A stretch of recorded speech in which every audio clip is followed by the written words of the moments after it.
Élie a prié, Élie a prié, Élie a prié, le feu est descendu. Élie a prié, Élie a prié, quand Élie a prié, le feu est descendu. Quand Élie a prié, le feu est descendu. Quand Élie a prié, le feu est descendu. Nous allons prier, nous allons prier. Quand nous allons prier, le feu va descendre. Quand nous allons prier, le feu va descendre. Quand nous allons prier, le feu va descendre. Élie a prié, Élie a prié. Quand Élie a prié, le feu est descendu. Quand Élie a prié, le feu est descendu. Quand Élie a prié, le feu est descendu. Nous allons prier, nous allons prier. Nous allons prier, le feu va descendre quand nous allons prier.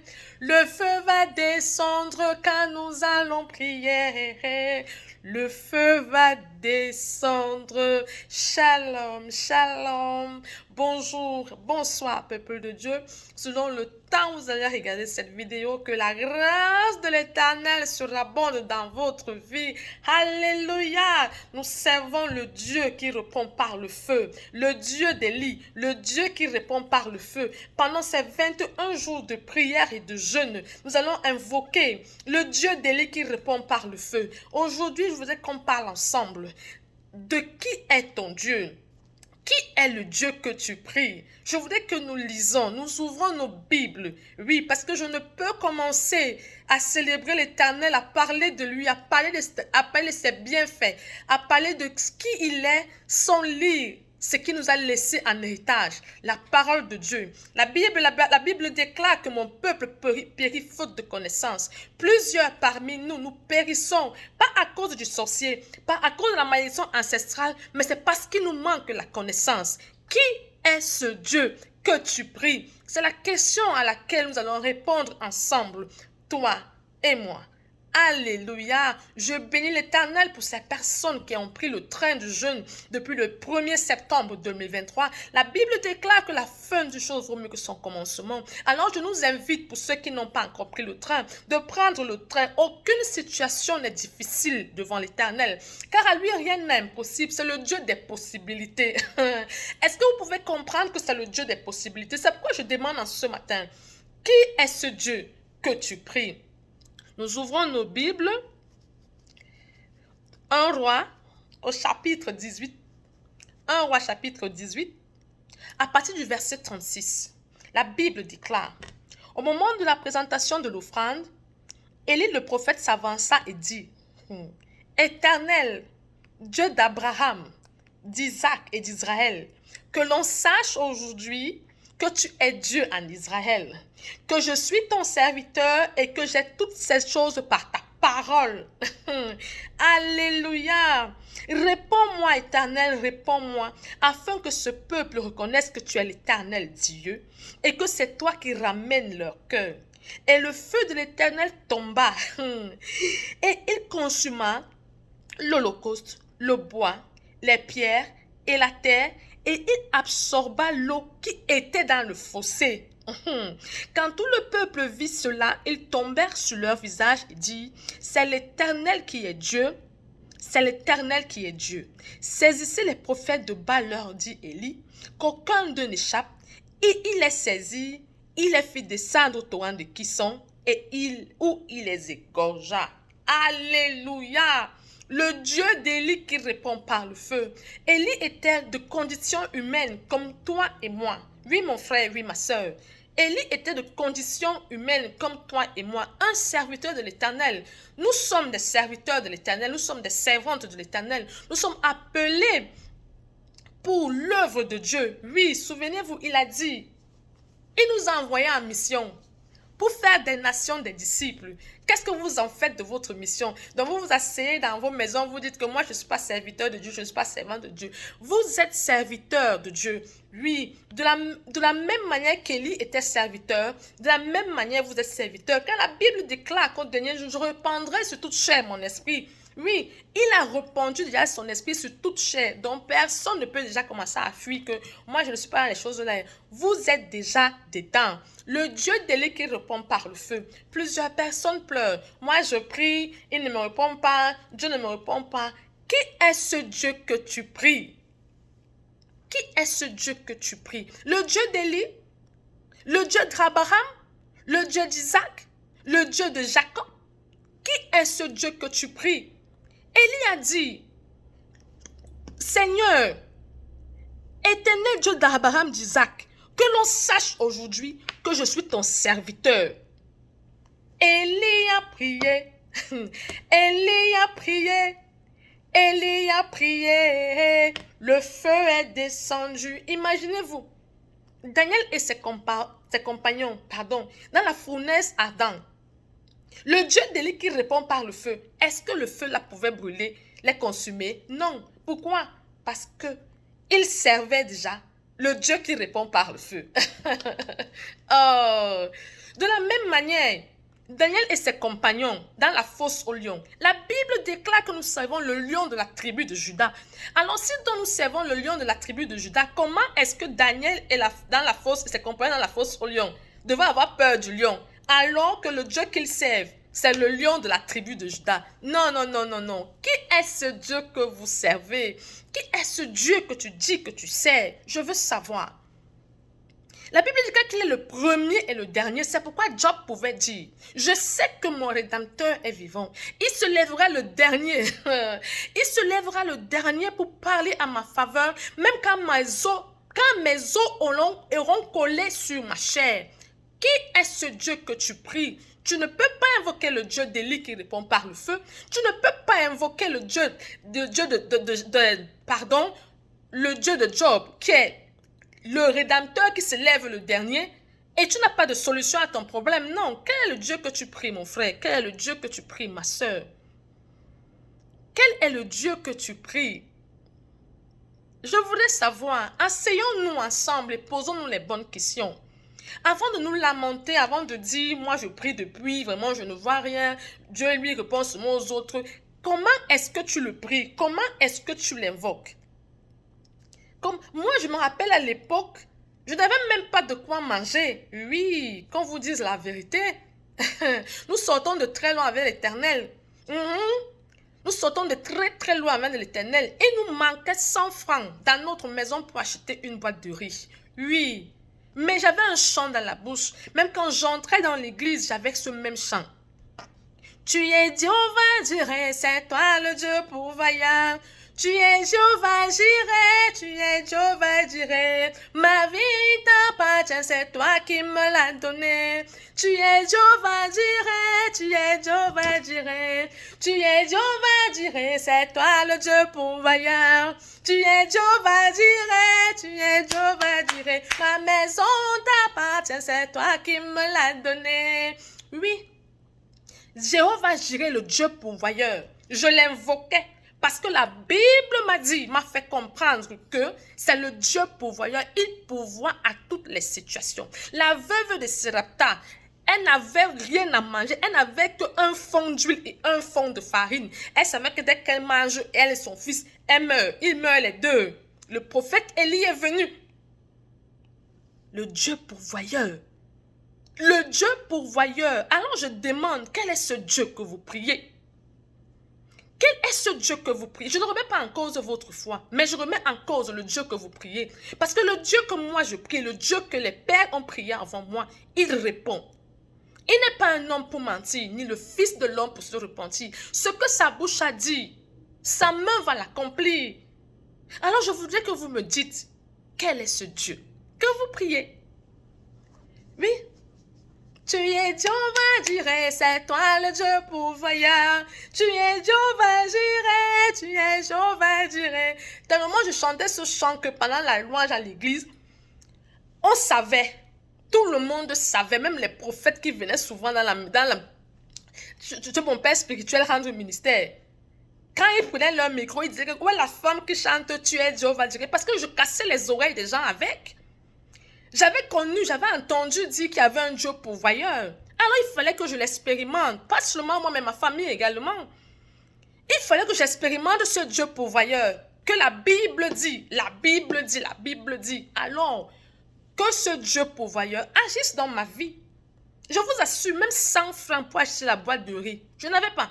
Ma famille n'avait pas. Oui, parce que quand l'ennemi se lève pour frapper une famille, quand Dieu dit que, ok, mes enfants, vous devez revenir à moi. Non, l'épreuve, elle est corsée. Hein? L'épreuve, elle est solide.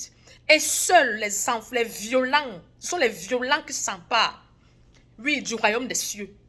Oui, il manquait 100 francs dans notre maison pour acheter la boîte de riz.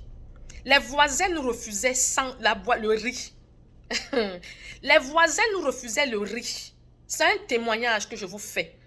Parce que quand je vous fais comprendre que la vie chrétienne est une marche de persévérance, la patience.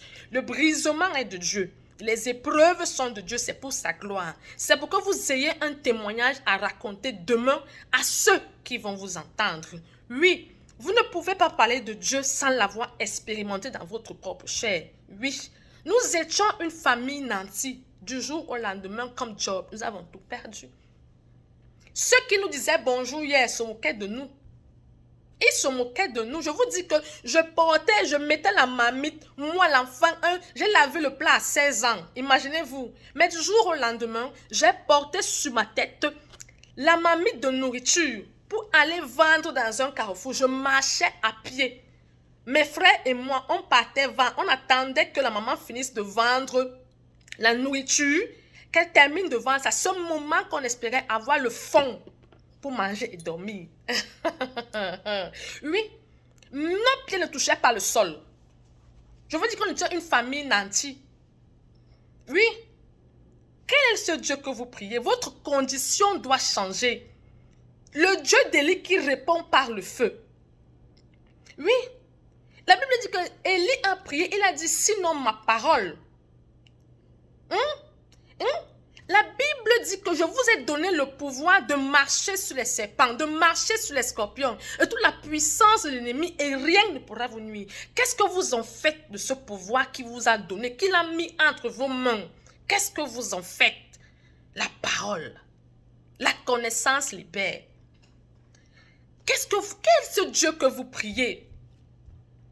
Dites-moi, le Dieu d'Élie, le Dieu de Jacob, le Dieu d'Abraham, le Dieu d'Isaac, le Dieu pourvoyeur, le Dieu guérisseur, le Dieu médecin, le Dieu de paix? Quel est ce Dieu que vous priez? À chaque condition, à chaque épreuve que vous traversez, il a un nom. Ouvrez vos Bibles, il a un nom. Si vous êtes malade, quel est le nom que vous devez lui donner? Ouvrez vos Bibles. On ne doit pas tout vous dire. C'est à l'enfant qu'on met la nourriture dans la bouche. Le fils doit hériter. Comment voulez-vous hériter des promesses de l'Éternel si vous ne connaissez pas? Si vous ne le connaissez pas. Si vous ne connaissez pas qui vous a laissé un héritage. Vous ne pouvez pas hériter de qui vous ne connaissez pas. Ça n'a pas de sens. Oui. Je l'ai connu comme le Dieu pourvoyeur. Je ne pourrai jamais, tout le monde, tous, j'ai cru avec le Dieu pourvoyeur. Tu es Jéhovah Jireh, c'est toi le Dieu pourvoyeur. Tu es Jéhovah Jireh, tu es Jéhovah Jireh. Ma famille t'appartient, c'est toi qui me l'as donné. Jéhovah Jireh, tu es Jéhovah Jireh. Ma beauté t'appartient, c'est toi qui me l'as donné. Qui est ce Dieu pour vous? Quel est le problème qui vous ronge? Ouvrez vos Bibles et trouvez le nom. Le nom que vous devez appeler dans vos moments de détresse. Le nom que vous devez appeler dans vos moments de pleurs. Il a un nom. Il n'a pas qu'un seul nom, il a plusieurs noms. Vous manquez de paix, appelez-le par son nom. Vous avez besoin de providence, appelez-le par son nom. Vous avez besoin de guérison, appelez-le par son nom. Vous avez besoin de délivrance, le Dieu qui répond par le feu, le lion de la tribu de Juda, appelez-le par son nom. Arrêtez de vous lamenter, de dire que oh, moi je prie. Vous priez qui? Qui est votre Dieu? Vous priez comment? Comment est-ce que vous l'appelez? La Bible dit que le royaume des cieux est forcé. Et seuls les violents s'en emparent. Oui. Quand je vois les gens pleurer, c'est pas mauvais de pleurer, mais à un moment donné, là, on s'arrête. Parce que la Bible dit que votre ennemi, le diable, est un lion rugissant. Il cherche qui va dévorer. Toi, tu pleures pendant que lui veut te dévorer. Toi, tu pleures pendant que lui, il est en train de te dévorer. Quand tu pleures même, il dit que merci. Dieu n'exauce pas les pleurs. Il n'exauce pas les pleurs. Comment vas-tu t'appeler vaillant guerrier, vaillant soldat, si tu refuses de partir à la guerre? Non. Imaginez si Gédéon avait refusé d'aller abattre les autels sataniques de la maison de son père. Vous croyez que la délivrance allait entrer dans leur maison? Non. Quel est le nom? Quel est ce Dieu que vous priez? Élie a prié. Élie a prié. Quand Élie a prié, le feu est descendu. Le Dieu de la guérison. La femme à la perte de sang depuis de 15 ans a dit, si je touche seulement le pan de son vêtement, imaginez un seul instant, je serai guéri. Bartimée l'aveugle a entendu que Jésus passait. Un aveugle de naissance. Pourtant, vous et moi, nous voyons, nous marchons. Ça veut dire que nous pouvons voir si c'est Jésus qui passe. Mais Bartimée l'aveugle a entendu que c'est Jésus qu'il passe. Il avait entendu les miracles que ce Jésus faisait. Alors il a commencé à crier, Jésus, fils de David. La foule le repoussait. La foule le repoussait. Il continuait de crier parce qu'il avait compris que son miracle est en train de passer. S'il loupe ce Jésus, c'est fini pour lui. Bartimée, le fils de Timée, aveugle de naissance. Alors Jésus a entendu sa voix parce qu'il criait, il criait. Imagine la foule qui suivait Jésus, on le bousculait. Lui, aveugle, il ne savait même pas où il partait. Mais par la foi, le Saint-Esprit le guidait. Dieu l'a disait que va voir mon fils. Parce que son cœur, il avait résolu en lui-même qu'aujourd'hui, mon miracle doit arriver. Oui, je veux mon miracle aujourd'hui, aujourd'hui. Mon miracle aujourd'hui, aujourd'hui. Je ne retournerai pas les mains vides au Seigneur. Mais oui, vous devez vous mettre 21 jours, minuit, 1 heure. Vous priez, Seigneur, mon miracle. Le Dieu de l'île qui répond par le feu. Répond par le feu. Dans ma vie, répond par le feu. Dans la vie de ma famille, répond par le feu. Tout ce qui bloque mes entrailles, répond par le feu. Tout hôtel de balle qui produit le rejet dans ma vie, répond par le feu. Oui, répond par le feu. Appelez le Dieu d'Élie, le lion de la tribu de Juda. Il répond par le feu. Cette délivrance que vous voulez là, la persévérance. Ce n'est pas que Seigneur vraiment, papa, avec tous les papas, je t'invoque. Non! La Bible dit que Bartimée l'aveugle a crié. Jésus, fils de David, Jésus, fils de David, la foule l'empêchait. La foule là, c'est qui? Quand vous allez commencer à crier Jésus, le sorcier va dire que, hey, il va chercher ses acolytes, ils vont venir vous empêcher de crier. Le lion est là, il va venir vous distraire. Mais vous devez persévérer. C'est à force de persévérer qu'il entendra votre voix. Il entendra votre voix, il va se retourner, il va dire, hey, comme il a dit pour la femme, la perte de sang, quelqu'un m'a touché. Qui est ce Dieu que vous priez? Élie a prié. Oui, je voudrais que vous priez comme Élie. 21 jours de jeûne, 21 jours de prière, minuit, 1 heure. Disposez votre temps, disposez-vous. On est en guerre. L'ennemi est là seulement pour nous détruire. Il n'est pas là pour rire avec nous. Mais qu'est-ce que vous faites des promesses de l'Éternel dans votre vie? Il a mis tout entre vos mains. Le Dieu d'Élie qui répond par le feu. C'est le Dieu que je prie. Shalom.